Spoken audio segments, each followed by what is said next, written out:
Yəni çox internet resurslarında yazırlar, Laçın şəhərinin adı Abdallar olub. Yəni sual meydana çıxır ki, Laçın şəhəri olubmu ki, adı Abdallar? Xeyr, Abdalların yerində salınıbdır.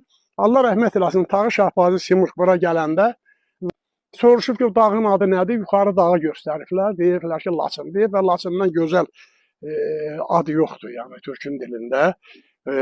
O vaxtda da yəni buranın adını qoyublar Laçın. O bir yanlışlığı odur ki, Laçın güya buranın adını Şahin quşunun erkəyi. Bəli, Şahin quşunun erkəyinə Laçın deyirlər, amma o Laçın quş adını Laçın tayfalarından götürür.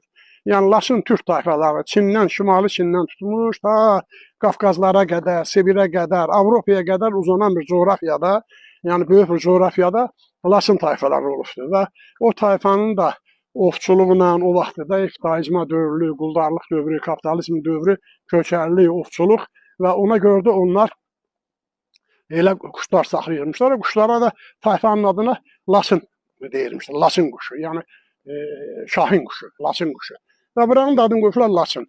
Laçın Türk tayfaları mevcut vəziyyətdə Türkmenistanda da yaşayır bu saat. Qazaxıstanda da yaşayır. Türkiye'de daha çoktu. Uygurdistan'da da yaşıyor. Çin'in şimalında Uygur Muhtar Respublikası büyük sayıda, Uyguristan'da milyondan çoxdur. Belki ne de 100 bin, 200 bin. Ben bunların nümayəndələri Pekin'de söhbət eləmişəm. Pekin'de.